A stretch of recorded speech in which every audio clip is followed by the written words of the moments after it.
It doesn't work. Can we do the Mario rap? Name the Mario. Why is their last name Mario? Mario, Luigi, Mario.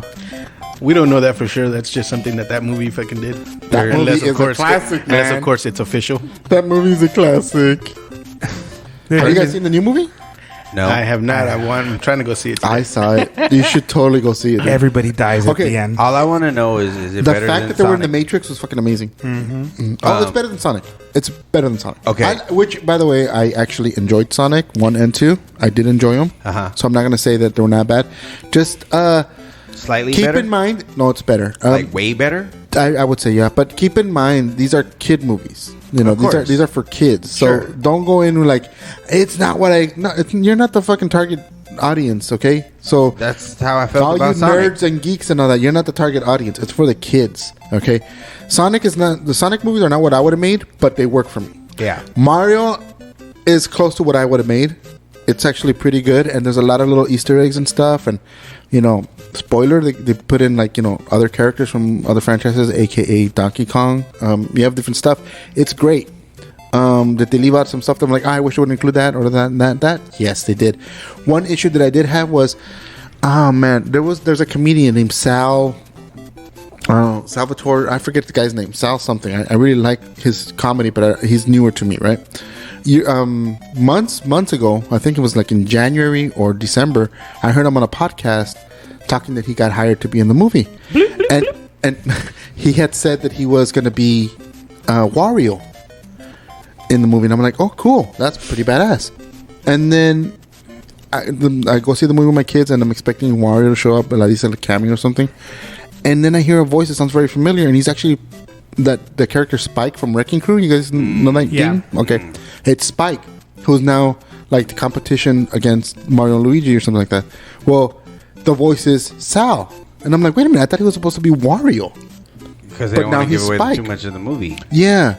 So he's actually Spike, and I'm like, oh, that's kind of a letdown. I was kind of hoping for Wario, but it makes sense because now it's like, of course, there's going to be a part 2. Yeah. And of course, I think the villain is now going to be Wario and Waluigi. It'll probably end up being Bowser again. I hope so. That's fucking classic. It always comes back down. It'll be Wario and Waluigi would be their rivals throughout the movie, and then somehow it comes down to like, Bowser. Yeah, Bowser again. Which is fine. It's like Robotnik. You don't get rid of the main guy. You just keep bringing him back with newer, bigger, more vicious things, and that's actually one of the reasons why, like, I think the Marvel movies kind of played out and like lost their steam is because like they kind of killed off all the most important and coolest villains when some of those villains should have been brought back later on. But I think you guys think that video game movies are like on the cusp of like becoming that thing, that trend of every summer we get a new video game movie. No. Yes. I don't think so. It's possible. Yes, 100%. It with Sonic's popularity, with Detective Pikachu, with this Mario movie, we still got a Zelda movie. You could eventually make Halo movies and all kinds of stuff like They that. have a Halo The series. Last of Us was a big hit. Yeah, Last of Us. God of War is on its way. Yeah. Gears of War is on its Twisted way. Metal. Have you guys seen the trailer for Twisted Metal? I have. Oh. Piece of I crap. think it might be No. alright. I think It it's looks- gonna be okay. It's going to be pretty decent, dude. I mean, it's going to be pretty decent. they can fumble it though, because Halo it looked good on like in trailers, but they fumbled. I've never been a fan of Halo, so I don't care. It's a layup. My- Twisted Metal is such a layup. My son was like, Halo was a piece of crap, and he's a huge Halo fan. Okay. He just Yeah. told me straight out it's a piece of crap. I'm like, I don't know. I wouldn't know how to gauge it. I was a big fan of Twisted Metal 2, and if Me too. yeah, I not so much the rest of them, but I loved You didn't like Twisted Metal Black? it. Was all right. It was kind of a Jeez. rehash, and I didn't really like the graphics and the Missing game. opportunities, Doyle. Yeah, definitely. I played it. I I'm just talking didn't. about the fact that he said friggin' I black. said Twisted Metal Black. It was too easy. It was just there. It was a layup, dude. It was a fucking layup. I'm trying to wake you up. I'm awake. Okay. Well, then say it. I'm Twisted white. Metal Black? What do you mean black? Okay. I don't know. That wasn't black enough for me. That sounded more mulatto. Okay, Put some cream in my coffee. I got the cream. I was a big fan of Twisted Metal, and You so didn't I say think that. you mix a little bit of Mad Max and Yeah. some of those wild character designs with Death Race with Jason Statham, and that's it. That's all you really. Speaking of Mad Max, did you guys play the game Mad Max? Yeah, it was actually great. It was great. It was a great game. Didn't touch it. No, You know what? I didn't play it, but I I loved skipped it.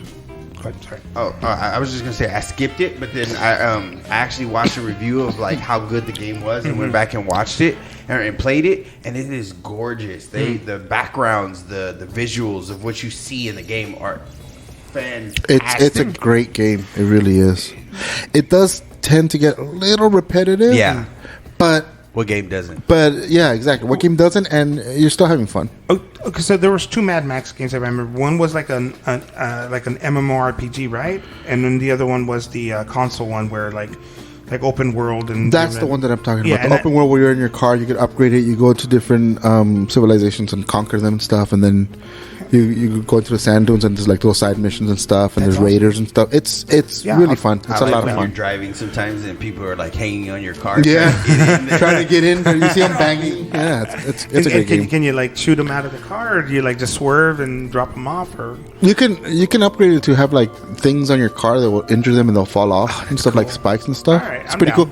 Then you have like a little mechanic that's riding with you, and then like he's like fixing things that they break. It's a great game, dude. It really is. That sounds pretty good. Yeah. I'd check that out. Yeah. The crash mechanics of like when you're driving and someone's on the side of you and you like ram them and they like crash into something and explode is kind of like Afterburner.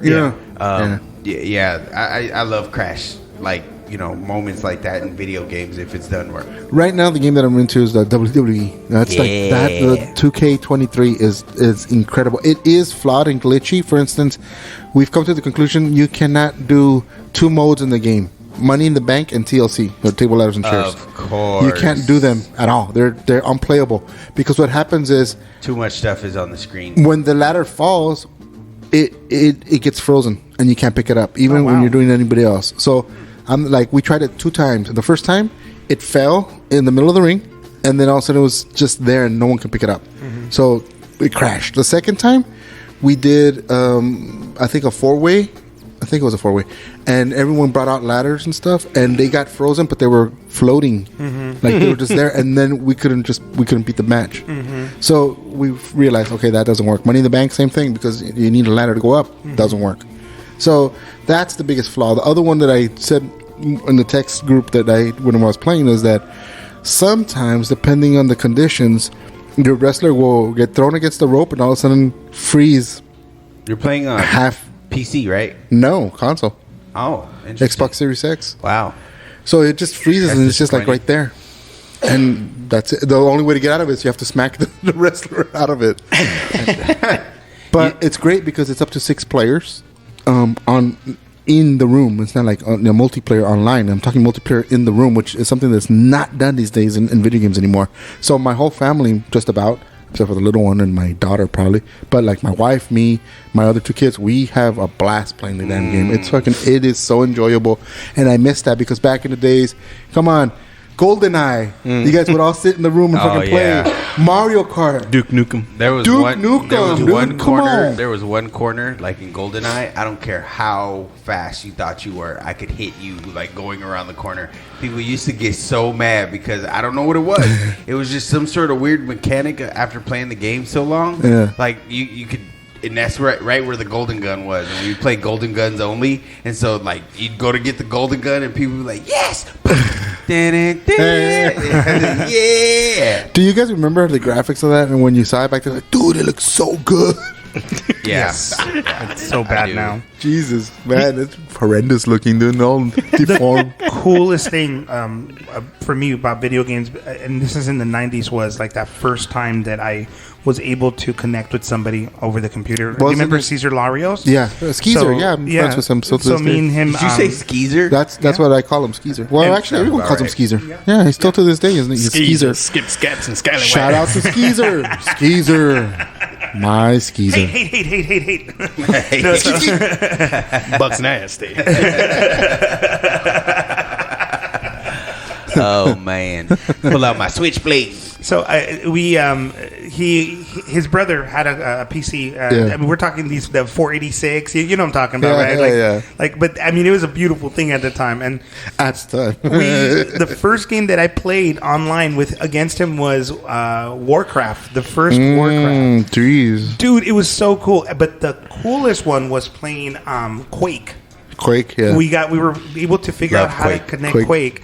And dude, it was a thing of beauty being able to see a character that's controlled by somebody else in the same world that you're inhabiting. It opens up your mind. Game changing, man. It was so cool. And I mean, now like people take that feeling for granted because I don't remember my first PC online multiplayer. I don't remember. I think it was probably chess or something that was great. But I do remember the first time I played online on a console and it blew me away, which was Gears of War. The first Gears of War. Okay, that was the first time I ever played online, and I was like, This is it.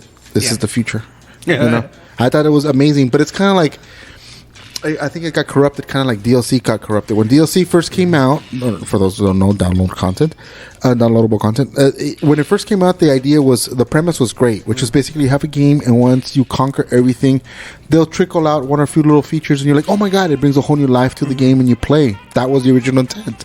But of course, corporations, say it with me now, they got greedy and they started nickel and diming you, and now there's like DLC that comes already day one locked onto your fucking game that you can't unlock unless you pay me my money. Yeah, which is fucking ridiculous. Do you think I'm looking at you, EA. Do you think games are too big now though? Because like if you think about it, my console thinks it does. It's fucking so big. Not size just in size, but like I mean like the games themselves. There's always a point in the game where like the gameplay kind of falls off. Maybe like if they took like a whole level out of the game, and they just spent the time, fixing all the problems with all the rest of the game would probably be seamless and flawless.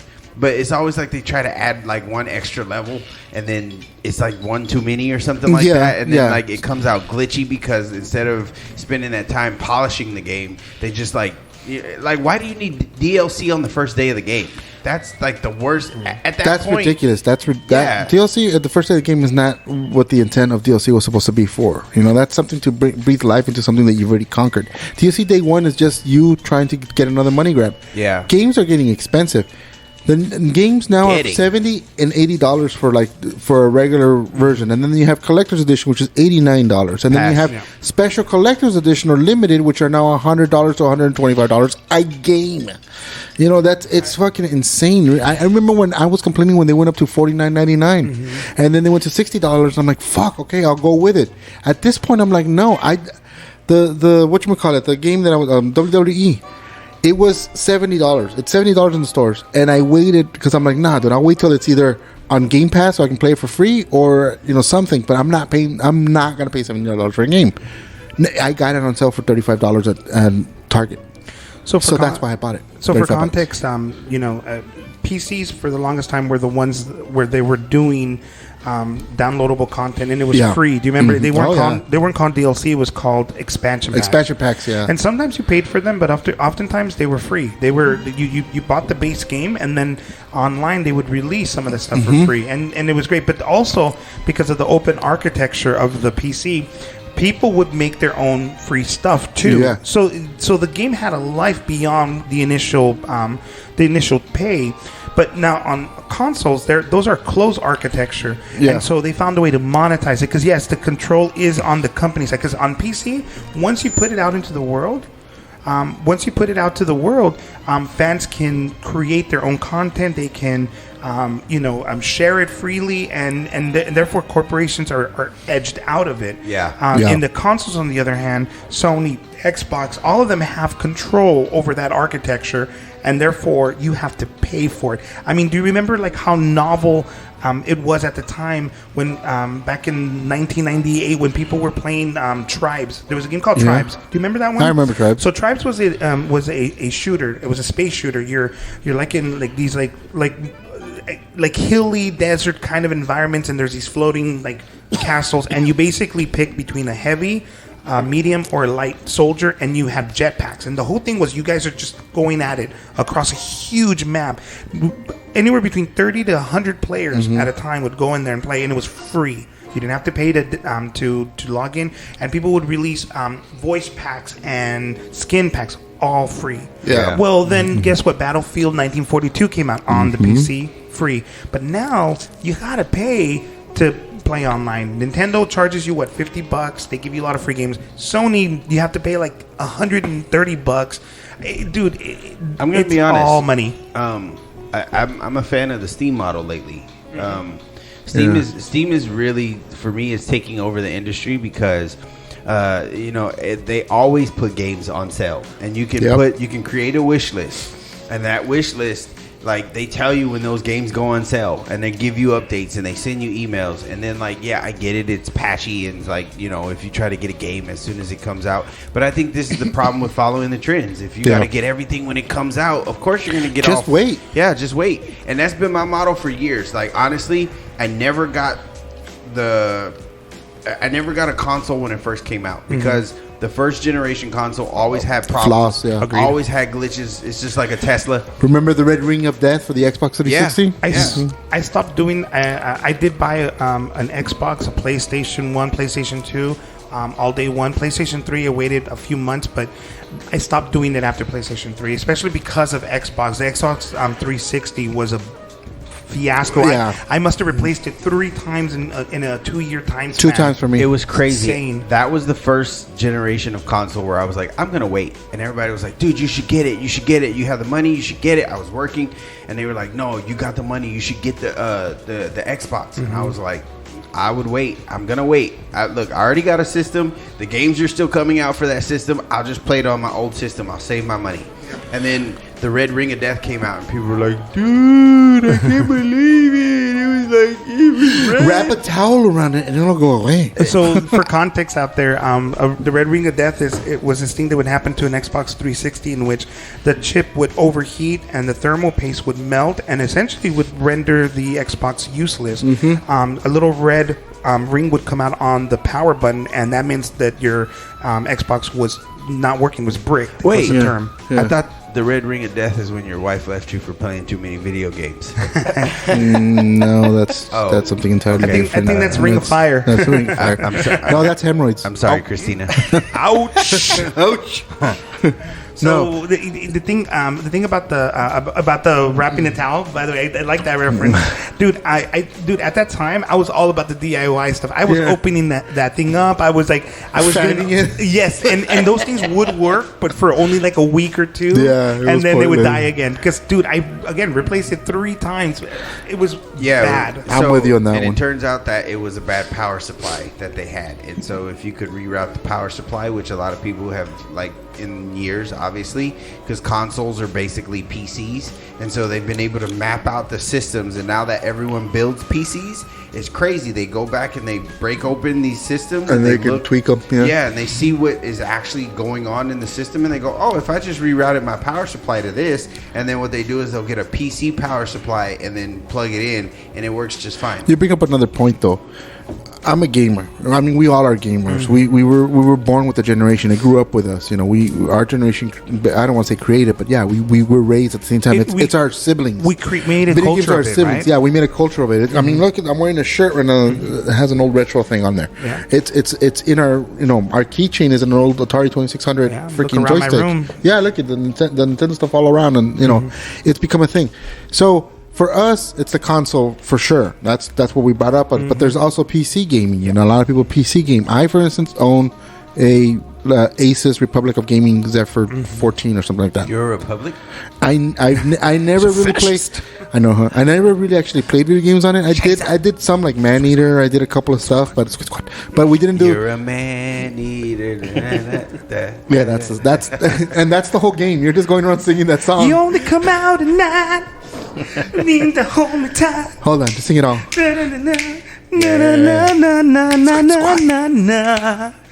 Love doesn't matter. No, sorry. Okay. Jesus Christ. So, preach, brother, preach. I'm with you though on this. My idea is okay. So, PC versus console. Which do you prefer? I personally prefer console. There's something about the controller. There's something about everything else. There's a couple of games that I prefer playing on the PC, aka The Sims or Populous: The Beginning. I love those kind of games on there, or strategy games. I prefer them on the PC.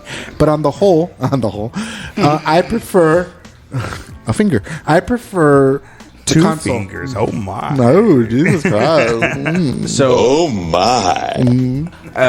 I agree with you 1,000%. I need a controller. I need a controller. I Now, cannot play on a keyboard. In the current generation, you can actually get the Xbox controller or the PS5 controller and put it on the Xbox, but it just seems Wait. wrong. Blasphemy. This is hilarious. So, shout out to my wife because she loves me. For my birthday in I think 2020, I wanted a PS4, but I wanted a PS4 to play like video games with the youth group, and I was trying to connect with them, and then all of them were playing on fellow kids. Hey kids, I'm hip. I'm down with it. First of all, You're old, Doyle. they called me out. Steve and- Buscemi. Hello. First of all, they called me out and thought I couldn't hang, and every time I picked up the sticks, they got served. So, point is that I was Allegedly. going to play with them online because that was during the pandemic era. Yeah. And so I was like, I need to connect with them, like when they're stressed, when they're going through stuff. So if I get a console, I can play, right? And so my wife thinks, if I just buy him a controller, it will let him play online. So she buys me a PS4 controller and no console for my birthday. Now, Christina. for all of you gamers out there, you would go, "What? That's messed up." You know, like what can you do? That is so sweet. Hold on. There's more to it. But over time, turns out you can connect your PS4 controller to a cell phone because it's Bluetooth, and you can play through Bluetooth. So I started getting uses out of it, right? Yeah. And then when I discovered that on Steam, I could connect my controller. Now I'm getting uses out of my controller. Oh, that's so sweet. Even though she didn't know what she was doing at the time, it actually became like one of the most useful gifts that I ever got. So Very touching. yeah. Very touching. That's adorable. I'm sorry. That's a very good. That finishes the whole podcast. Good night, everybody. Fucking story. Good night, everybody. It's like when back in the day when people called everything Nintendo. Yeah. You know, How about your Nintendo? Mom, that's a Sega Genesis. I don't know. It's like, okay, you're at the supermarket playing Nintendo. Like, no, Mom, playing like a arcade game. It's not the same thing. Or like, look, I bought you a Nintendo, and they give you a fucking Atari. That was always fucking hilarious, man. But I think that's because Nintendo just did it. They monopolized and just took Remember over. the console wars? Of course. Console Nintendo wars. won. Well, no, but it was a war. Nintendo definitely won. But you know what's crazy? You have Mario versus Sonic Olympic games now. But you know what's crazy? That's proof. So, okay, here's what's the trip. Here we The go. console wars were between Xbox and PlayStation primarily. However, Nintendo was releasing consoles every single year, and they were not even talked about in the conversation in most cases, but they won. Okay, so That's crazy. Like, their business model was like, we're not worried about you guys. We're just going to keep doing what we do. Because they were in their own space. the console wars. They had some caveats on that. Okay. When the Genesis did beat out the Super Nintendo for a bit. Sure. For a bit. Okay, that's fair. But on a whole, you're right. There were. It was Nintendo won. like the Monday Night Wars. WCW had its day in the sun. Yeah. But ultimately was for a split second, bought but out. Vince McMahon still won. Yeah. It's because... I'm sorry, Enrique wasn't making a point. Sorry. No, I was going to say that the console wars was you had Nintendo versus Sega, but then on the side you had Neo Geo, you had Atari, you had Lynx. They lost. Yeah, and of course those nobody TurboGrafx remembers them 16. really. I had a TurboGrafx. I know none of these. And then eventually after Super Nintendo came out, then Sony released a PlayStation. Panasonic 3DO. And- Did you know that the Sony PlayStation was supposed to be Nintendo? Yeah, it was did. actually, they have a prototype out there. They actually try to team up and do everything. Mm-hmm. But Do you guys remember those giant discs? Laser discs? I think it was Sega Saturn or Sega no, CD? the Sega CD was a regular CD-ROM, like There a was CD-ROM I size. can't remember what system that was. Oh, you're talking about the 3DO. Panasonic 3DO. It was a laser disc. The disc was the Yeah. size of a record, you guys. Yeah. So like a real record, like Yeah. a full size disc. Like the arcade cabinets. Remember Space Ace, Dragon's Lair, Fair's Quest. These games were all done with cartoons, and they were released in to the arcade markets in big record or laser discs. But I don't know that did they ever release a console version of it? Yeah, well, they did. For the 3DO, they had one, but it was so expensive and hard to find. There was a limited run. I remember 3DO having like regular CDs. No, later on. But the first edition were these big laser discs ones, man. Okay, I didn't know that. They're fucking genius. When I was a little kid, I went to my stepdad had a friend. He was a jeweler, and he had a friend. And his friend had a 3DO in his apartment. And, I'm the only kid there while the adults are having a party. And they let me play the 3DO. All of a sudden, it's like, to the console. It was, on the tiniest TV ever, though. And it sucked. But for you were like, damn, this thing's big. Yeah, I was like... Well, whopping 13 inches. This is not a cartridge. Prior to my first job, I was forced into having to make a choice in terms of the console wars because I couldn't afford shit. Yeah, it really was but then once I got a job, man, I owned every system at least that I wanted. So I never whenever I hear people arguing of Nintendo versus Xbox versus Sony, I think it's bullshit arguments. Except I will say this right now, currently. Nintendo has a reason to exist, right? Because they have first-party games, Zelda, Mario, whatever. Sony has been so successful at releasing great first-party games, Last of Us, God of War, and right, and that's it. No, right. Xbox has fumbled that. It's the whole reason why they're doing that whole merger thing right now. I don't know if you guys have kept up with the news on that, but Xbox has been buying out all these really big game systems. Activision and everything else. Yeah, those are the people who make the Call of Duty games, which are huge sellers. Both Sony and Microsoft have made bumbles after Bumble when it comes to their game plans. For the PS3 was great. The PS4 had some issues in the beginning. Xbox 360 was great. Yeah. Then the Series X came out and they wanted to do the whole you have to download it and only you can download it, but you could give a code out to somebody else. Yeah. That's fucking ridiculous. Right. That sounds like one of the video game things is socializing is a big part of it, both online and in person, which is something that's lost these days. It's mostly online now. I agree. So remember earlier, guys, I was talking about how you were talking? Okay. Not too much. Corporations really are always trying to find a way in order to close the architecture so they can control what they do. And Sony overestimated during the PS4 era how much they can control their environment. So there was a huge backlash. Initially, Xbox and Sony released their plans for what their next gen console, PS4s in this case, or what was it, the Xbox One, what those were going to look like, and Sony's was super restrictive. Like you said, there were codes. They were going to not make it so that. Sony was going to make it so that you couldn't sell. That's Microsoft. No, I'm fixing them because then later on they changed it. I apologize. Hold on. You're actually kind of right, believe it or not. So both Sony and Microsoft had the same idea. They both did. The only thing is to try to get ahead of everyone else. Microsoft announced it first. Yes. The backlash from the announcement that you have these codes and all this to share it with other people was so severe that Sony did a closed meeting and be like, dude, scratch all that shit. We're going back to the old ways. Yeah. And they actually, right before E3, remember E3, that used to be a thing? Yeah. They actually released a mock video of two executives being like, how to share video games on the PS4. And it was just them staring at the camera and they're like, here's the game. You can borrow it. And then the other guy's like, why, thank you. And took the game. And that's it. And then Sony, yeah. We're pro gamers. That's basically what it was. Which was ingenious because it for that generation, it was telling you, we won the war. Yeah. And so, earlier Doyle had mentioned that he's for the Steam. My initial concern was Steam because I was there day one, back in, when was it released? 2003, 2004. I was there day one, except my big concern, and it still is that one day Steam's going to disappear and those hundreds of games because I have 300 games on Steam because I've had it. It'll be obsolete someday. And they're going to disappear. Because Nintendo has done that with the Game Boys, with the 3DS, the Wii U. That's the problem I always have with the digital content. Digital content is not physical. You don't own it. You don't own it. You're borrowing renting it. Yes, You're exactly. You're borrowing. You're paying a lot of money.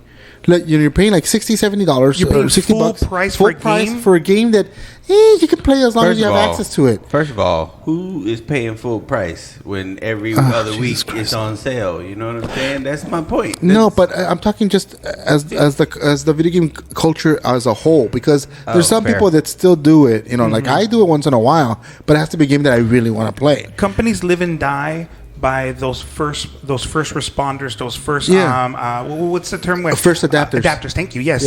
And so to Doyle's point, there are people who will wait a month, a week, a year for those sales, but generally speaking, the first adapters are the ones who keep a company going, and those are the people that are paying and justifying $69 for a game. Those are the people. Those are the people that will get the limited edition day one downloads because they want to have that, and then when you wake up the day of the midnight release, all of a sudden, I beat the game already. AKA suckers, because there's one born every minute. You know what I'm saying? Like, look, you're gonna learn. And everybody out there, I'm not judging you if you're one of those. Are. Hold on. Don't jump to conclusions. You're judging galore, dude. I am not jumping to call them suckers and everything. Suckers and everything. And he's not judging? Look, you suckers. Can you dig it? No. Okay. It comes down to this. Companies are going to suck every dollar out of you that they can, period. Stop it. Oh. And the whole point of it is, if you are willing to be that person who pays them what they want, then they are going to manipulate you and control you however they want. And so for all these years, when we stand up against them and we say, this is bullcrap, we're not spending the money. I'm looking at you, EA, Star Wars. When you say, I am not supporting this, all of a sudden they get their act together. They seem to change things when you for get a split second. It doesn't matter. It's because what they change is enough to get people to come back to where their bottom line doesn't get attacked. Homie, we can't even come together for one political party in the country. You know who's immune to that, though? Nintendo. Exactly. They give you a middle finger because they never lower the price on any of their first party games. Ever. You'll never find a Mario half price, mind you, ever. The like market wise, I mean, I don't think it makes sense. But for some reason, Nintendo has like built it into their culture and also into their business model. But you never lower the price. The other thing about Nintendo, you never get these glitchy pieces of crap that are unfinished, and so you feel like you're receiving the value that you're paying for. So you don't feel it's not like sleeping with somebody and then waking up the next day and feeling dirty because you were like, I didn't really want to do that. With Nintendo, why do you look at George when you say that? That I didn't look at George. I was looking at Zelda behind George. Why are you looking at Zelda, you pervert? Because he's like this with his hand up, and he's. Are you talking about Link? John, you did. Oh my God, I want to slap you for that one. No, to him, they're all Zelda. They're all Zelda. Listen, that's what I thought. I was midpoint, and you're trying to throw me off. Hold on. I'm giving you. Okay, go ahead. It's consequential details. Finish because you made a great point. Yeah, what I was saying is that. When you, as a company, I don't care what corporation it is out there, if you give someone value, we don't mind paying for the value if we feel like we're getting compensated fairly. But the reason why there's such an uproar in the gaming culture, in the gaming community, is because we keep feeling like we're getting cheated. If the content in the game sucks, why do I have to pay $70 for it? If the hype behind the game was all big and then like the game comes out and it's boring, then why is it so expensive? If rent to own. Yeah, back in the day you had video stores. You had things like that allowed you to test out games. Funko Land. Electronic Boutique. Oh man, I miss those. And that's the kind of stuff that I miss. I miss being able to test out games. I miss being able, like, one of the things I love about Steam is the indie games. Yeah. The games that like you would never get to see if they weren't on this platform. And I get it. Like what you said, Enrique, it totally like makes a lot of sense. The day that Steam is not there and then you lose all those games and you spent all that money, it would suck because you would feel like you got robbed of your value. Unless you got all of the uses out of that game. If it's a game you absolutely love and you're still playing, but if it's like collected dust and they're like, look, we're Steam Generation 6 and we're going to re-release and do all kinds of new games and now we're on a whole new level and so we have to shut down the old Steam servers in order to make room, people might be like, all right, just like PlayStation, whatever, you know, and it wouldn't be so bad. You brought up a great point about Nintendo, though. One thing I wanted to bring up about Nintendo, they hit gold because of the fact of the matter is, tech-wise, they're not the superior tech. They are not the superior tech. PlayStation 5 runs circles around the Switch. Xbox Series X runs around the Switch. But they made it fun. They made it innovative. They made the game's quality actually stick, at least first-person stuff. Yes. I have not seen a Nintendo Mario game or Legend of Zelda game that it has glitches too much, you know? Speaking of, we have a great ouchie coming on that one. Okay. Oh, yeah. On Mario versus Zelda, who has the better gaming franchise. So be on the lookout for that ouchie, guys. Yeah, that was a fun discussion. So you touched the point earlier, Doyle, where you said stop touching. Jeez, Jesus Christ. So the thing with Steam, like for example, is that it's hot. Some people want to have the choice to be able to give away or whatever. Let's say that something doesn't get used, right? Because I have to admit, like your penis, like my penis. Okay, my penis is not used. Please touch it or something. Anyways, okay.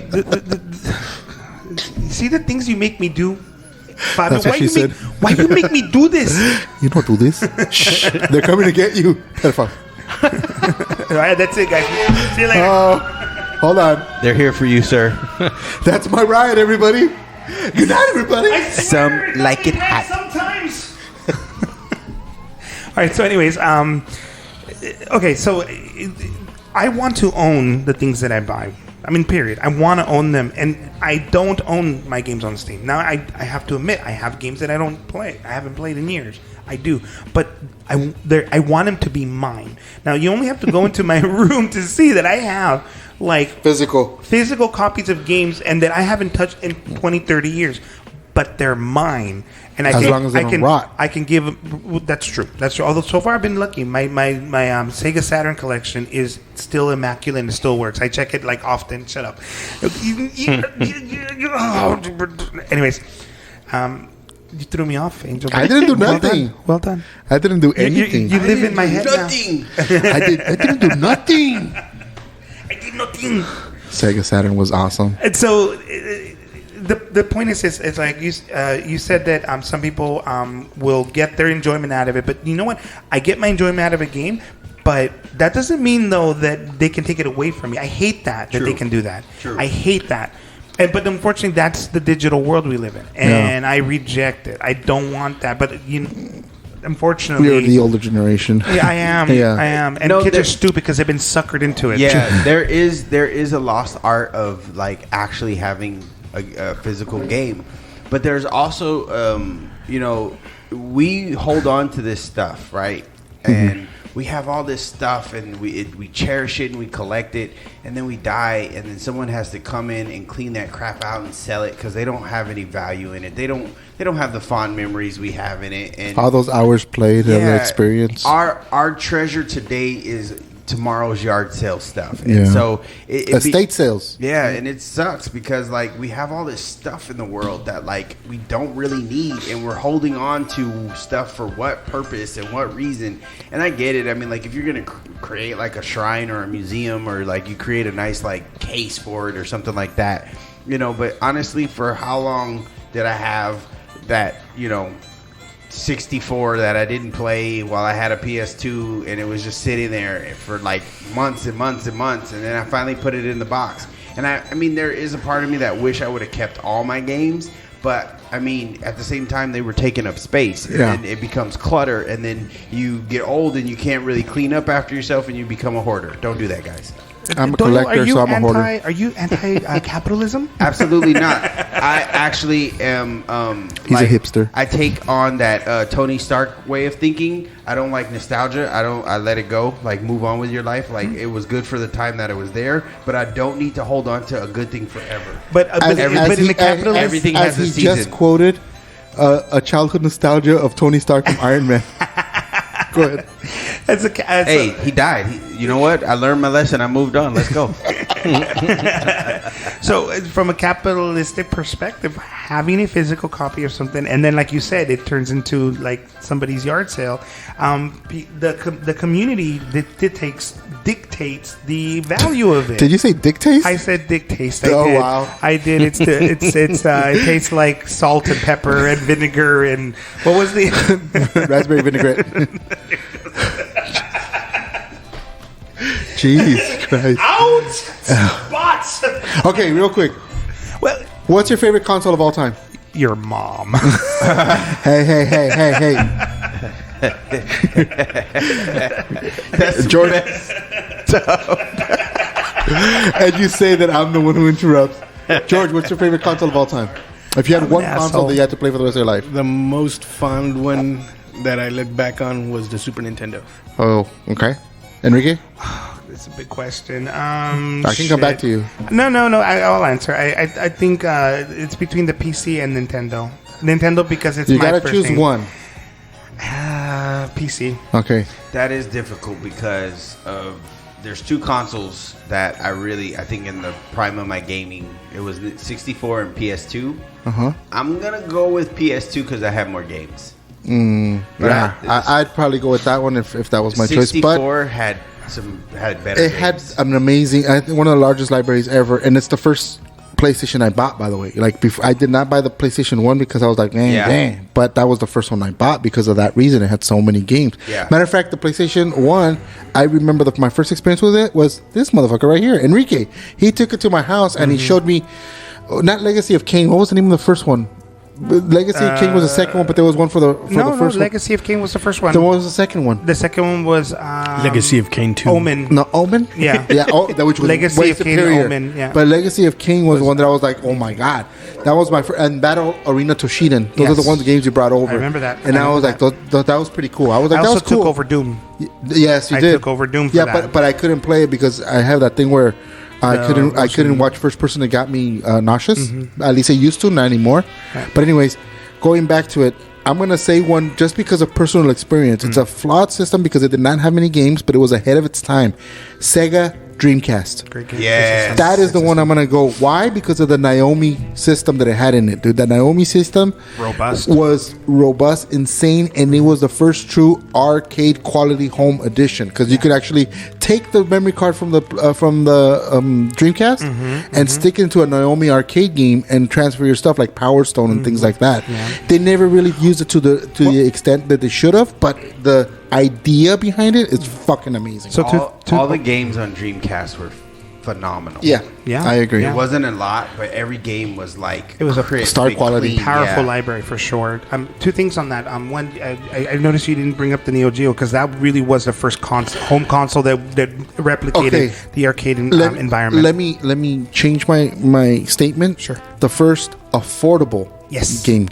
100%. Because Neo Geo was amazing and it had the card and you could play Samurai Showdown, which to this day is still one of my favorite fighters, Samurai Showdown. But it was just availability and expense. It was expensive. It was very expensive, but it was worth it. Yeah. There's a lot of game systems out there that, like the TurboGrafx 16, for instance. It was ahead of its time. It was innovative. It had these great features, but the expense and the limitations in actual quantities that were out there. So it was an issue. I had all these game systems, but the PC, the reason why I say the PC was my favorite was because it's all about the culture that I built around it. I had friends that I would log on regularly to play online with. As online gaming started booming in 98, 99, a huge community, and I was part of that, and I felt connected to people.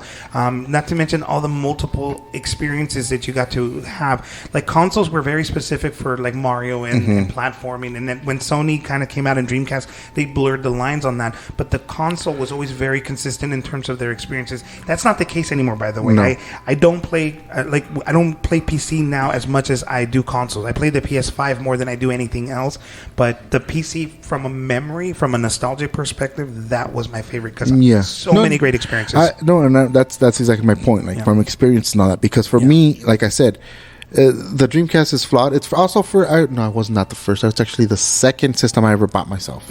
Before that, my family would always buy me the systems. Sure. But that was like the second system I ever bought myself. The first one being the Nintendo 64, which, full confession, when it first came out, I played 3 games or 4, and then I gave the Nintendo 64 to my cousin. I was not impressed. Wow. It's the first Nintendo that I was not impressed with. Wow. I was like, I didn't like the polygon look of games. I just never got into it. I love that system. So the only game that there was 2 games for it that I bought that I was obsessed with, which was Star Fox 64 and Mario Kart 64. I was obsessed with those 2. Everything else, I was like, crickets. I gave it to my cousin. I was like, I was done. No Mercy. That came out way after I got rid of it, though. I was a day one for Nintendo 64. We had so much fun. Yeah. Later on, they came out with some great stuff, and they tweaked the graphics. And what was it? Clay Fighters. Clay Fighters. Yeah. Do you remember the little red expansion pack? What they did was like you put it in there, and it upped the resolution. Resolution. Basically, you were able to get more details in the sprite, so it kind of changed a little bit, but not too much, because Nintendo 64 was notoriously known for its visuals and how distinct they were. While at the time they were ahead of their time, they also were very bland. Yep. And when you go back to them, they still look bland. Yeah.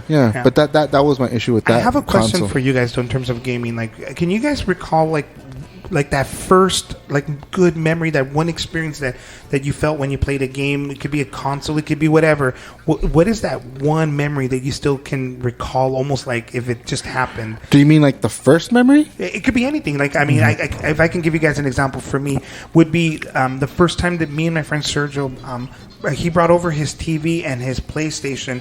I had my PlayStation and my TV, and we were able to link up Doom and play Doom in the same room, but because it was a PC quality game. Remember, Doom on PlayStation 1 looked amazing, and we were able to play there. And I just remembered my brother and my sister and some of our friends. We were all in the living room, and we were just experiencing this thing, because it took us a while to set it up and put the link cables and whatever. But that moment that we played, I remember the joy from that. And while I have all these other memories of like Zelda and Mario, feeling, it's that memory of like, wow, this is special. That makes me happy. Yeah, I had those with friends as well, but that's not mine. Go ahead. I have something to interject on yours. Sure. Go ahead. I think it was the original Nintendo. The NES? Yeah, like Double Dribble on the original. Double Dribble. Blades of Steel. You know what? I'm not going to lie. That corner 3, that unstoppable corner 3 in Double Dribble is a real thing. And I used to exploit that on my cousins. And, like, it didn't matter how many times we would play. Like, we would just, like, go up the court back and forth, and everybody, like, figured it out. And only, like, at one point I figured out how to stop that 3.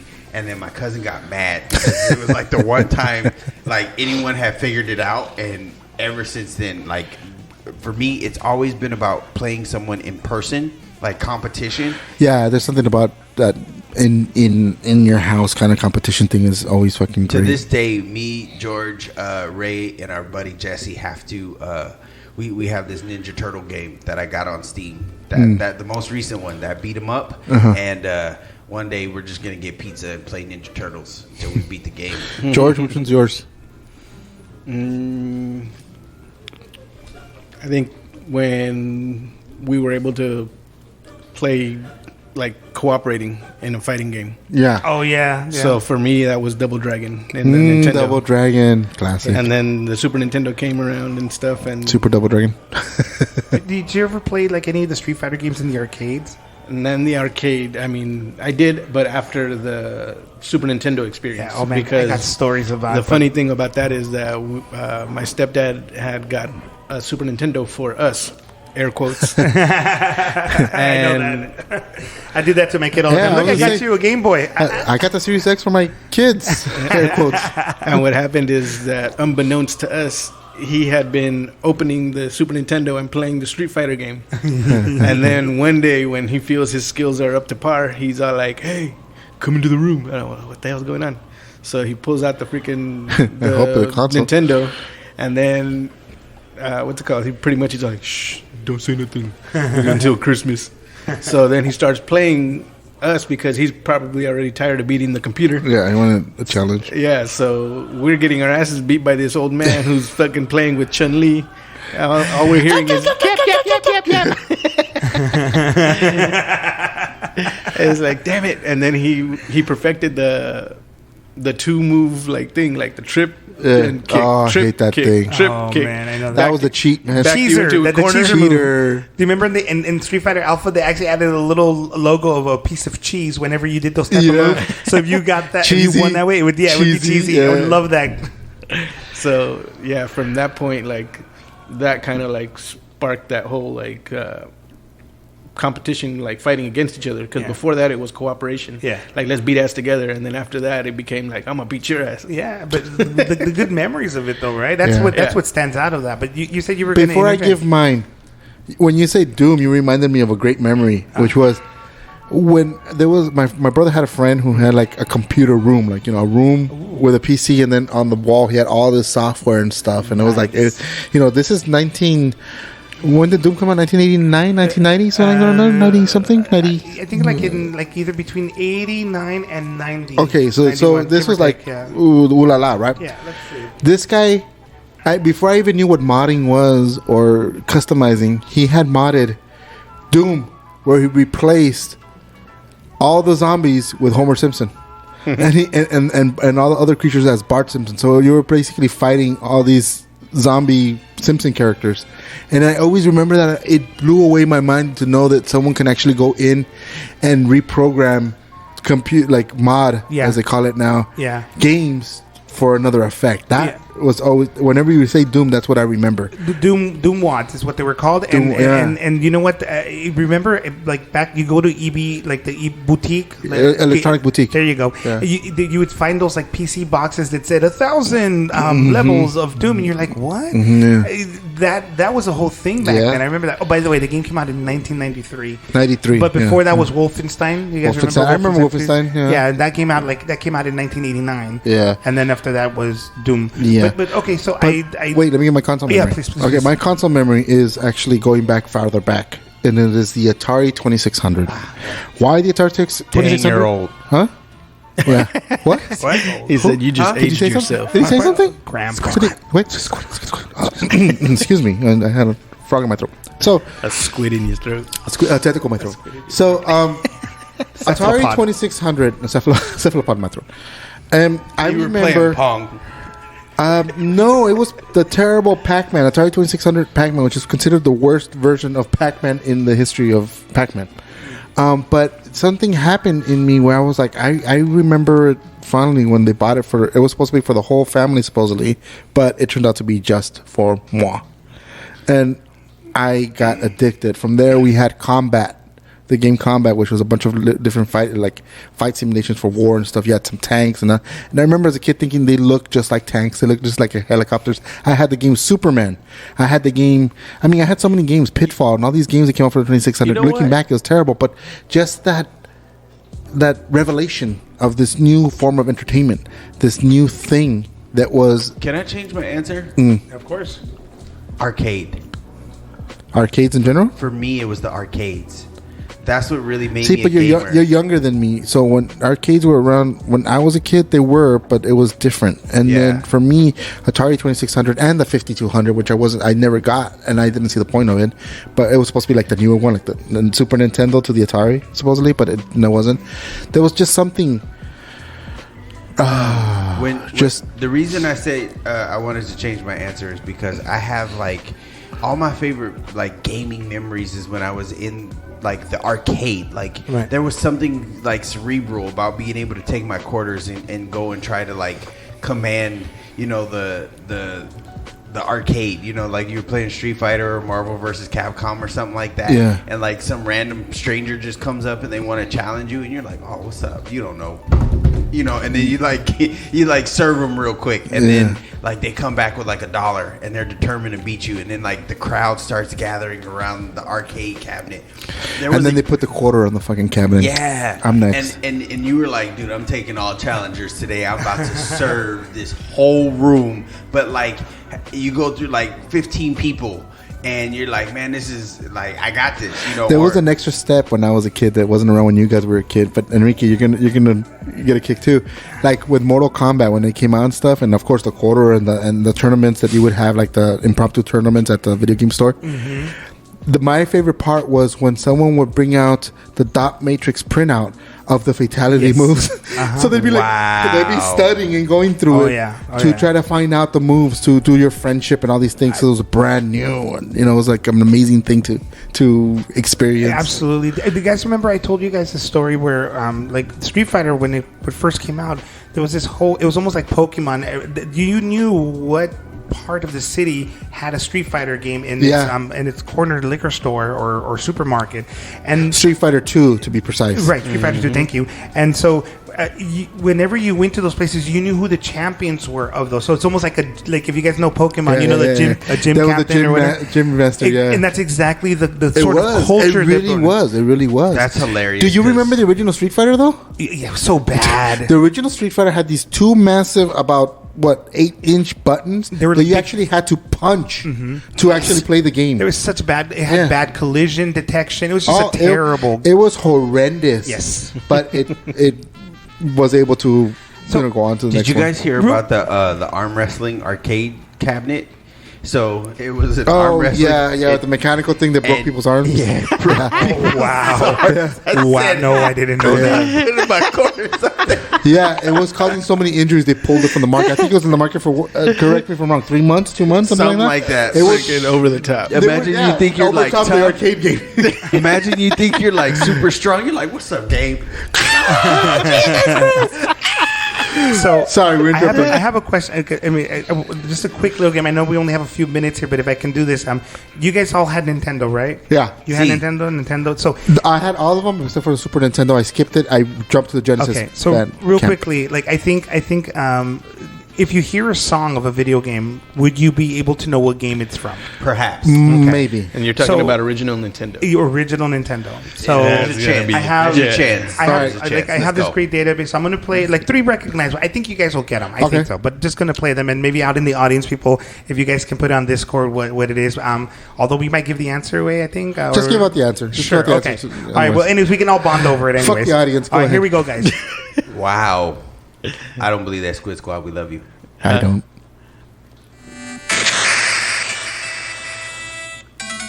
Spy Master? No.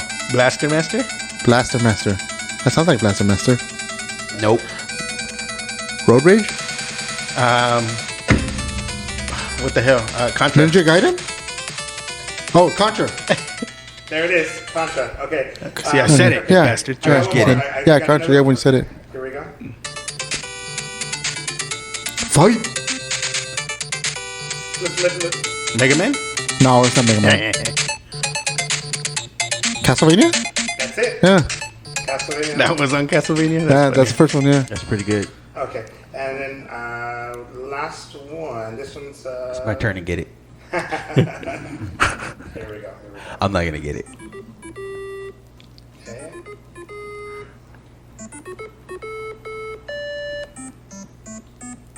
Donkey Kong. No, it's some sort of basketball game. RBI Baseball? No, I'm kidding. It might be basketball or baseball, but it was one of those sports games. No. This one's not so recognizable. This one's Double Dribble. Double fucking See, I told you dribble. It was a basketball game. I And should then have the said last it. one. This is the least obvious. If you guys get this, man, high I'm fives all so around. angry with myself. That was a layup. Excite Bike? Excite Bike, yeah. Yeah, I got one. You got one. You got one. We got one. I love the original Kung Fu music. Oh, That game was awesome. Yeah. You know, we didn't get to talk about it in the Mario movie. I loved all the references to the past video games. If you looked on the wall, you saw Kung Fu. You saw, at one point he's playing Kid Icarus, and like at one of the restaurants, it's called in French, it's called something canard, which means duck hunt. Duck hunt, yeah. And then of course the original voice of Mario plays both the father and this random and the random guy is who's playing Jumpman. And is that so? Mario's like the commercial comes on and it's a Mario rap, and then he goes. He accent or something like that. Chris Pratt asks Luigi. He goes, was that too much? And then the original guy turns around and he says, no, he goes, what is it? It's perfect, woohoo, or something like that. It's so good. It was so good. Yeah, and then also when not to give away another spoiler, but when they break that brick wall. when they find the tube and they break the brick wall, it's actually the outline of an 8-bit Mario. Oh, I didn't notice that. No, Oh, it's that's an 8-bit cool. Mario. I thought that was hilarious. By the way, spoilers at this point, guys. You know. Nah, fuck y'all. Okay, question. There was a game in the arcade. I want to know if you guys ever played it. It was called Virtual On. Yeah. Oh hell yeah! I had it for the Saturn. We had the control Was sticks. it You Saturn? had one, Yeah. and I had one. We would play each other. We would play. We go and it We had were the sticks. obsessed for a whole summer Yeah. on that fucking game. It was dude. awesome. We would Yes. we would fight each other so much on the game. God, where's my good stick, man? That is what I want. I want them to bring back Virtual On, and I want them to create like a competitive, like with the new VR headsets and stuff. If Yeah. you could recreate That would be Virtual fucking On for amazing. 2023, That is ingenious. I'm just saying, it's an idea that I had. I know we didn't get a chance to get into Executive like, if you decision. Executive decision. I'm extending this episode. George, Fair. there's too much to cover. George, you're Yes. working on something that I want to talk about. It's Can up. we talk about it? It's up. Sure. And I'm not talking about your gay porno. I'm talking about your video game. Well, I'm out. Yeah, it's pretty cool. I'm not gonna lie. He hired me as a tester. I've been testing it. It's pretty fun. I want to test it. No. We're still talking about the game porn. George, fill in Enrique and our Squid No, Squad. please don't fill me in. Slow down back there. They're ignorant. That's ignorant. Okay, no, for reals. Keep us in the loop. What? Tell Well, me right what now you're it was working on. only this like this game. Like you can create your games on there. Okay. And what I was using it for was mainly to create levels and stuff like that because ultimately like these are already like pre-existing like characters and stuff like that. Not really meant for you to be able to pull it out and say, "Oh, this is the game," you know. So the We're pull it so out- immature, guys. You know what, you guys? You know what? Okay. Executive decision. Let's grow up. Veto. Vito. I second that, Vito. Yeah, I regretted the second I said it out loud. who's Tito? Oh, so you're basically saying that you have like a group of characters, and then you can sort of put them into an environment and create a game. No, Is that right what now it it's only like a single player game. Okay, and okay. it's acting more like a platformer, kind of like the original Mario and stuff. But Cool. it gives you a bunch of different like things that you can do as far as environment goes and whatnot. So I've been creating levels basically, and right now I've only done like maybe 2 Okay. that I've created because at the time I was doing it on my downtime, and Okay. then there was a long point where I had to put it down because I ended up leaving that tablet that I was working with it on at my old job. Okay. Okay. So Jay has, or Doyle has it. Wait, who's Jay? Oh, that's the That's the dude guy that hangs out with Angel and Fabio. And I was like, sorry. Damn it, you Rick. beat me to it. Damn it. Cephalopod. But yeah, so Doyle's already tested it out, and, Okay. and pretty much that was going to be used to, like I said, make levels, and then from there transfer or translate it over to somebody else that can go ahead and input the actual characters that we want in there. Okay. And go from there, because at that point, like, I'm just doing the groundwork, and then I want somebody that actually has experience to make it polished. Yeah, he's building the sprites. He's building everything else, designing. Basically, he's the game designer per se. You know, the director. But it's actually pretty cool idea, man. I would like to have the patience to do all that crap. Do you have a story for the character? I mean, you don't have to tell it because I mean, at the obviously- moment, no. I was just doing the levels and stuff like that. But what I was attempting to do was to try and make something that was along the lines of like a game for the Squid Squad, which is funny because it would go off of a premise of like simple mechanics because it has to be on the mobile and stuff. Yeah. And then from there, like if that picks up any steam and it can actually It could go on Steam. Oh, so then at that point it can become a little bit more complex. okay. I mean, that's a cool idea. It's I a like very cool it. idea. Yeah. I mean, See, Squid Squad, we do love you. We're making video Not games for really. you and everything. It's for Angel, me. Angel doesn't love anything. I'm not a fan of this show at all. I don't listen. I want it canceled. No one listens to me. God damn it. He buys merch just to burn it. There's a silent petition behind the scenes to fire him. Don't worry. Hey. I think growing up, at some point, all of us have fantasized about making our own video game. Do you remember when Nintendo Power had like a whole section? Well, no, they had like a competition. Yeah, they had it was a column for first. When it first came out, it was just a column, and then later on, they made it like an annual thing. Well, so there was, to my memory, there was this big competition in which people had to submit their ideas, and then they announced the winner and showed you the game design, or at least like what the kid came up with this idea. So I remember in one of the magazines they had like sort of this layout, and they had all the different like the characters that the guy and based on level, and it looked incredibly cool. The thing was never going to be made, but isn't it insane to think that originally, like back in those days, games were designed on graph paper? That was the way they actually did it, like Pac-Man. It's a whole graph paper where they designed every level by hand, and then they coded it as simple as possible for the pixelization. I mean, you can't do that these days. That's freaking amazing. You look at the like from historical documents of Zelda being made in it. Yeah, you're right. It's these it almost looks like graph paper, and they're filling in like the little sprites, squares, little sprites, make them sprites, and it maps out the design. Like this dungeon goes to this dungeon, and it's incredible. Nowadays, we've come a long way. Now it's the video games are like the largest industry there is, even larger than movies. That's how much money there is behind it. You know, it's a make or break system. We've had a lot of great companies come and go or get eaten out by other bigger companies. Yeah, pun intended. But EA ate out Maxis. EA ate out Bullfrog. All these other great programs. Cyan, remember Cyan? They went out of business as well. Cyan made Myst, which was a great system. Myst. By the way, on VR, oh my god! Oh my god! When I was young, I used to think that Myst would make a great theme park. Yeah. And the VR basically gives me that fantasy. It's the theme park. Oh my! That thing is. I'm sorry. That is the game that I play to relax. That's the game. That and Tetris for some odd reason. I love Tetris. You know, I'm a Tetris master. Have you seen the movie? No. It's really good. I am going to check it out, though. I have a high score on Tetris online. I got an email from the people. It was like a 15 million score in Tetris, and they were like you've scored like one of the highest scores. I'll suck your... Okay. I was like, hey, all right. And they gave me like a little certificate in the email that says you're a Tetris master. Oh, you should print that out and frame it. I can't find it. Oh, jeez. I have hardcore. I was like winning a wrestling championship and losing it. What's wrong with you? I know. Dude, that's a keeper, dude.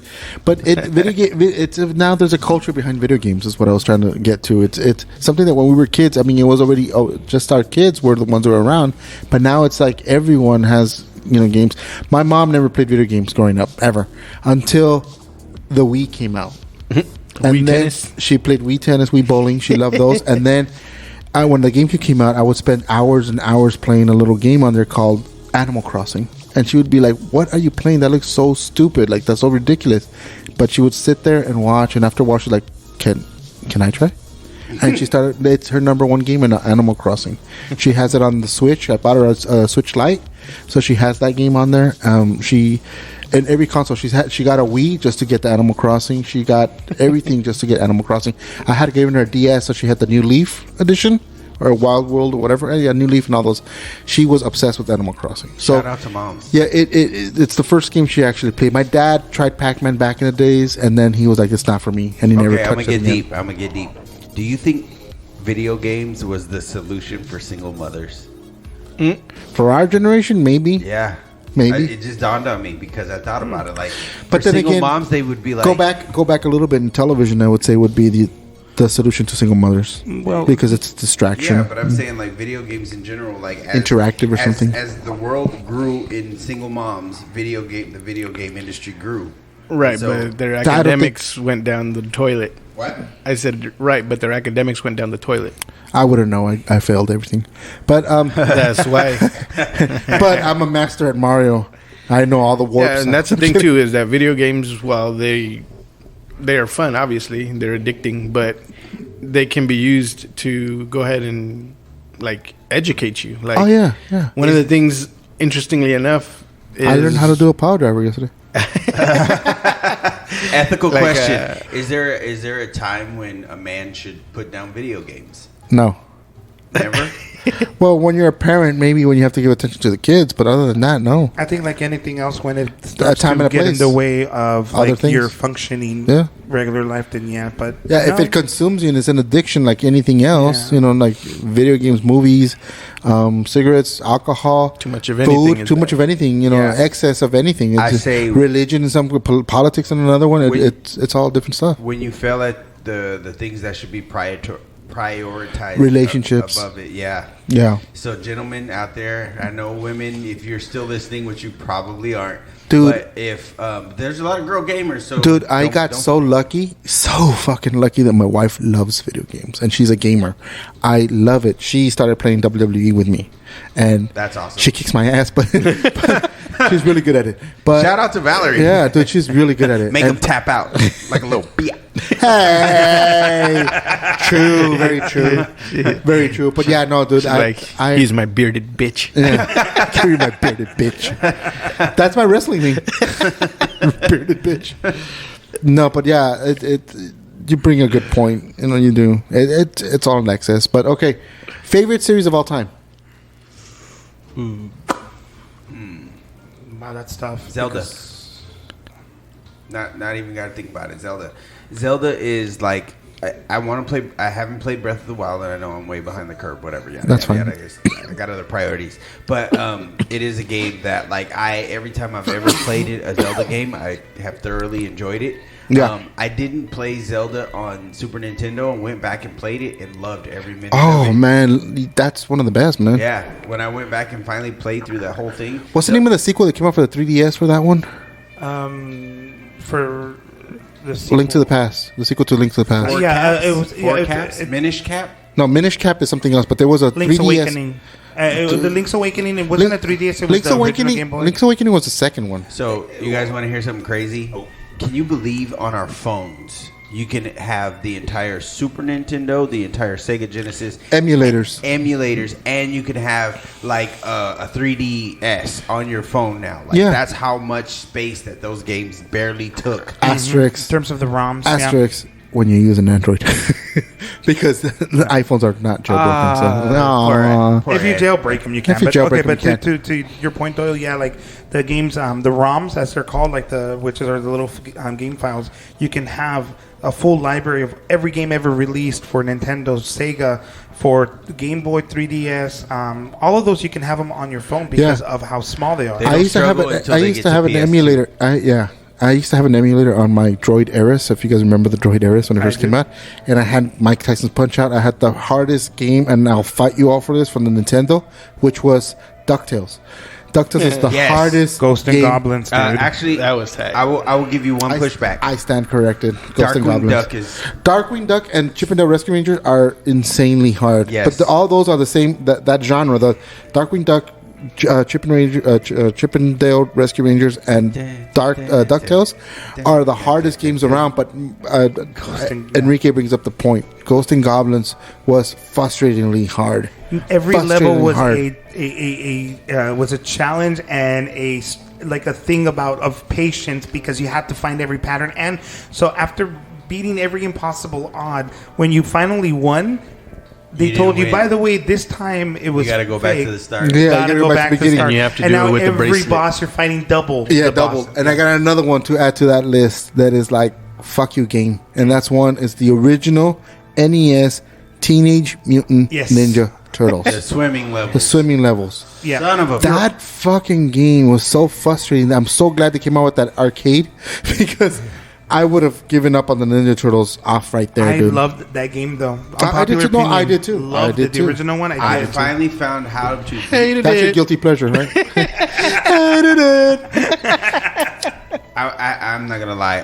That's one of those games I had to go on YouTube to see how it is because there is no way I'm playing. Well, there was that no piece of YouTube crap when we again. were kids. So. Yeah. George, what is your favorite franchise? Or series? or Taking all whatever? things into consideration, I know. God of War. Yep, that's what I thought he was. Gonna That's say. a good one. That's a great one. That's no one. No, yeah. Enrique? Oh man, so Zelda would be the main one because I love Zelda, but because you said it, Doyle, I will add from a different system. One of my favorite games is Silent Hill. Oh, I love Silent Hill. And I love it because Silent Hill. it was the first time that a game was truly scary, but also had such a compelling story. Part 2 of that is Silent Hill 2. Silent Hill 1 was great, but Silent Hill 2 was a masterpiece, and to this day still is a masterpiece. Every other game after that has been progressively I've only played parts of it, and I love the whole Kindergarten Cop connection. But it's connected to Kindergarten Cop. But okay, but you have to explain it to me because I I need to know this. Oh, okay. There's the school that is modeled in Silent Hill. The first one or the second one? I don't remember. I did not play most of it. I just kind of like perused it. It's the school verbatim down to the posters from the Kindergarten Cop school. Okay, there's a lot of hints to Kindergarten Cop in that school. Interesting. Awesome. It's just like a little Easter egg. Cool. Now, Fatal Frame, is that connected to Silent Hill? No, but that is a fantastic game. Yeah, Fatal Frame. I had it for the 3DS. It's fucking amazing. Yeah, great concept. Do you guys remember the series D? Yes, for the Saturn. For the Saturn and the PlayStation 1. Fatal Frame would be a great 2023 remake for the VR. VR. Oh. Actually, they are doing that. That would. They are. I heard they're doing something like that. I think that you can play a VR version of it, although it's glitchy though. Yeah. From what I've heard. Speaking of VR, have you guys been to the Sandbox? Yes, I love it. No, what's oh my God, you guys haven't been to Sandbox? Go to. We all should actually go to Cerritos. That actually would be fun. And it's a VR experience, and they have like at the time that we went, I don't know if they added any, but like 5 different games, and the one that me and Doyle played was a zombie one. And in May, at the LA County Fair, I'm actually going to be helping doing VR out there, by the way, for some weekends. So if you guys are interested, hop on over there to the VR. Hey, I might want a turkey leg. It was a turkey leg. Turkey leg. The fried Snickers. Okay. Yeah. Now you're making me hungry. The Krispy Kreme hamburger. Oh, I've had that when I went to San Francisco. Like, what is your favorite of all time? Oh, food? I'm hungry now. And I want a donut burger. I'd say there's a many to choose. I'm licking the mic. I have issues with this because I'm always changing my mind. Of course. At this moment, right now, as of the recording of this, favorite. I'm going to have to say my favorite console of all time. My favorite would have to be the Resident Evil line of all times because I spend a lot of time on those series. Now, I'm not a fan of the last one, Village, and those and stuff. But I mean, I still like them. I still enjoy them. But I just feel they're different feeling to them. But they're still great. Did you play The Village? Mm-hmm. Okay. I own it. Cool. I own it, and I own all of them except for the new remakes, like Resident Evil 4, Resident Evil 3. I don't own those, but I own Resident Evil 2 and all the other ones. That those remakes are pretty good. They're amazing. Resident Evil 2 is perfection. I have not been scared on a video game for a long time. That action packed of those and Village and stuff. Fucking creepy. That one dude that chased you down in Resident Evil 2 scares the crap out of me all the time. What's his name? No, 3. Nemesis. Mr. The Tyrannex? The black guy? Mr. X? Big giant black guy? What do you mean black? He's called Mr. Something. Mr. X. Mr. X, there you go. X, yeah. That guy scares me. The way his face, like it's like this white looking. It just. What and then white? He will. He's white. White power. White people should scare us. I mean, we're all minorities in this room. The views of Enrique are 100% true. Okay, this is so off topic. Damn the man! But if all of a sudden, like 10 dudes just walked into this room with white hoods on, who would get nervous other than me? Oh my! No one. No. I would ask them if they had an extra one, and and then I would assimilate and then sneak. I'm not gonna lie. I'm gonna start backing up towards the window. I'm gonna look for the biggest, strongest weapon. And then I'm making my move for the door. That's all. I'm parkouring over people. It's going down. There's this great on Instagram. There was a reel, and I think I sent it to Angel, where it's this. You see, like it's in Europe. It's a progression of people wearing white hoods, and they're a religious group, right? But they have nothing to do with the Ku Klux Klan, but they look like it. And then all of a sudden, you pan to the left, and there's this black lady looking at the camera like this. Why? Looking like hey, oh my God, what am I doing here? I saw that, and all I'm saying is I'd have left. I don't know what she was. What her eyes got big for. She was still standing there. She took too long. Listen, I've seen the movies. First is her getting hung or drugged by a horse, get out, and then the cross is on fire. The two things that I'm all about is being black and the cross. You know what I'm saying? I can't change my skin color, and I'm a Christian. So well, you can. Michael Jackson did. You call it what you want. He's still black. He still had that nose underneath.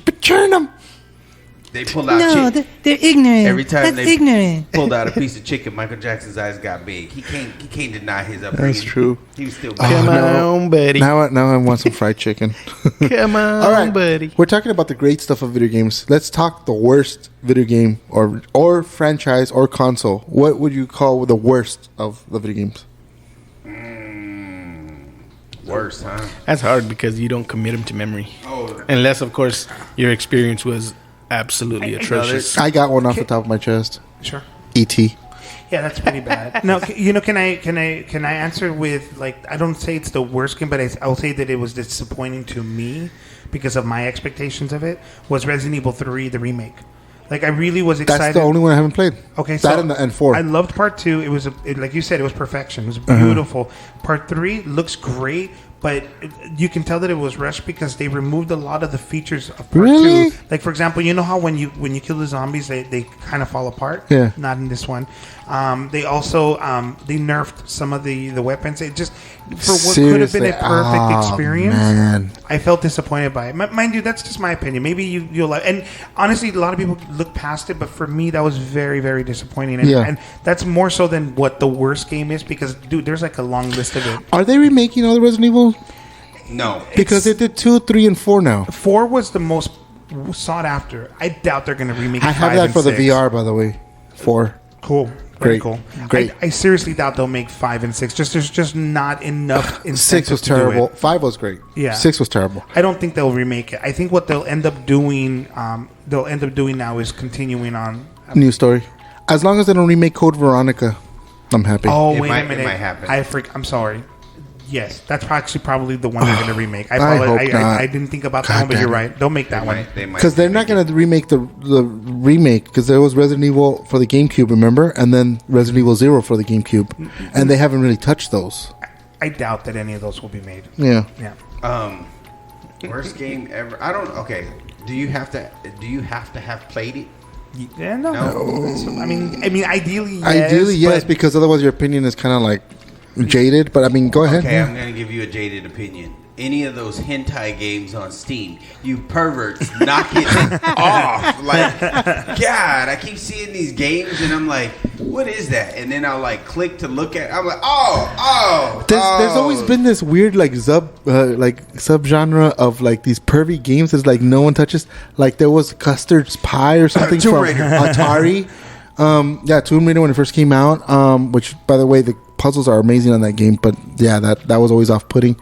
Leisure Suit Larry. Yeah. Sorry, when you said off-putting, I was about to do the whole joke. You need to be off-putting. You remember that from Between Two Ferns or whatever it's called? Oh man, I love that joke. Leisure Suit Larry. Great games. Love those. Really? I've never played them. Leisure Suit Larry. They just look so pervy that I'm like, No, they're funny. They're like pervy the way Benny Hill was for pervy. Oh, okay. It's all like funny. It's all played for jokes. Yes, there's voluptuous women in it, and they're all very cartoony, and the characters is kind of dorky, like John Lovitz looking character. But the humor is like awesome. It's a fun game. Dude, watch some playthroughs. I think you'll be pleasantly surprised how good they are. But just super quick story. I used to work at a Blockbuster over in Bellflower. This was back in 98, 99, Bellflower maybe 2000. or Downey? Bellflower. I worked at different Blockbusters. I started in Whittier. I thought the one on Firestone. But I was working at the Bellflower one. Anyways, when I was working there, a regular would come in, and apparently he worked for a company that made hentai CD-ROM games. Oh my god! Okay, and it was a startup. Get and laid they were already. doing well. You know what though? This is 1999, so it's very early technology. Okay. So he ended So up you giving bought me, every copy? Yes, I have it all at home in a little shrine. No, what he did was he gave me They're like a press kit packet. It was a folder. It had the game, and it had like some like what do you call it, Doyle? Like one of those handouts that have like all the information of the company in the game, and like a white sheet or something like that. I don't know what you call it. Yeah, No, we'll call it a brochure. I know what you're talking about. Yeah, it's not a brochure. So the reason he gave it to me was because he wanted me to go work for them as a game tester. So he gave me the game and he said, "Hey, test this out." I took it home, and our computer was in the middle of the living room. Okay, and I kind of had a feeling that it was going to be bad, but I still played it anyways. And the whole game was basically this sci-fi looking hentai girl sitting, and you basically have all these different options that you can manipulate to make her react to it. Mind you, this is super primitive stuff, and I remember just going there like thinking, how does anybody like get off on this? And I was so embarrassed because every time you use the little tongue action, I would go whoosh, whoosh, and she'd go and my mom and my dad were in the other room, and they're like, ¿Qué estás haciendo? What are you doing? ¿Qué estás haciendo? ¿Qué estás viendo? I go, Mom, this is for research. I'm gonna get hired for research. This Research, cochino. Cochino. I know. I got your research. But needless to say, I did not. I kind of regret it. Though. You just reminded me when I first started watching anime and I accidentally came across Urusukodoji. Oh, dude, you're the one who you're the one who lent me that movie. Yeah. I hate you for it. I'm going to hell because that of was it. so bad. Never again. That was such. And on that note, this has been another Ouchcast. George. Goodbye, everybody. Goodbye, everybody. Goodbye. Enrique. Bye. Okay. Doyle. Make sure you go to our Patreon and our website www.ouchcast.com. Statistically, it is guaranteed to make you more attractive to women, smarter, a little bit more attractive, and it is also guaranteed to get you laid if you're married and you're nice to your wife and you buy her stuff. And you play the podcast for her. And you stay away from hentai. And you buy some merchandise. And you don't play too many video games. And you don't stare at people while they're eating their bananas. It's me! Good night, everybody.